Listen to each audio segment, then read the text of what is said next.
رقابت جدید مریم وفا با غزال نایت و کنسرت جدید مریم وفا با نظیر خارا که اصلا باورتان نمی شود. رازهای بزرگ نظیر خارا که در کشور هلند فلج شده بود افشا شده است. نظیر با مریم وفا چی رابطه‌ای دارد؟ من در این ویدیو پیرامون حقایق همین ماجرا خواهم پرداخت. پس در ادامه با کانال دنیا اینفو باشید.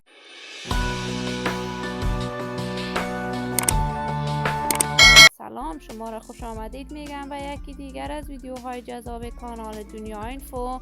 برای حمایت از من علامت سابسکرایب را فشار دهید تا از ویدیوهای دیگر کانال دنیا اینفو هم آگاه شوید. مریم وفا هنرمند با استعداد، نام‌آشنا، صدای سریله و یکی از چهره‌های شناخته شده در هنر موسیقی افغانستان می باشد. مریم وفا بیشتر از یک دهه می شود برای هنر موسیقی افغانستان خدمت‌های بی‌بدیل کرده است. آهنگ‌های پاپ و عاشقانه مریم وفا چنان وی را به اوج شهرت رسانه‌ای رسانده است که اکنون شهرت هنری مریم وفا نه تنها در میان مردم افغانستان اما تاجیکستان هم غوغا برپا کرده است.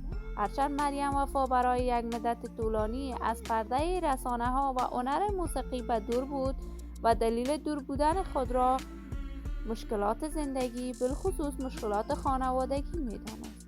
اما آهنگ‌های تازه مریم وفا وی را به اوج شهرت هنری رساند، از جمله آهنگ آهو بره. جدیداً مریم وفا خواسته بر ضد هنرمندان دیگر کشور کنسرت مشترک را با نظیر خارا در شهرهای بزرگ اروپا برگزار کند. این همه در حالی است که این روزها تصاویری از نظیر خارا در صفحات مجازی دست به دست می شود که گویا وی فلج شده است. اما نظیر خارا تمام این حرفها را دروغ پنداشته است و بیان کرده است فقط سوژه سازی در صفحات مجازی بوده است. الحمدلله دارای صحت کامل هستم و قرار است آهنگ‌های جدیدم را به گونه‌ای مختلف برای دوستداران و علاقه‌مندانم نشر کنم. من هم آرزوی سعادت و خوشبختی برای تمامی هنرمندان کشور خود، بالخصوص مریم وفا و نظیر خارا از بارگاه عزت منان خواهانم. دوستداران و همراهان عزیزم، شما هم نظریاتتان را در بخش کامنت با من شریک بسازید. این ویدیو را با دوستداران و علاقه‌مندان نظیر خارا و مریم وفا به اشتراک بگذارید. اگر تا هنوز دوست این کانال نشدید، پس برای حمایت از کانال دنیا اینفو علامت سابسکرایب را فشار دهید.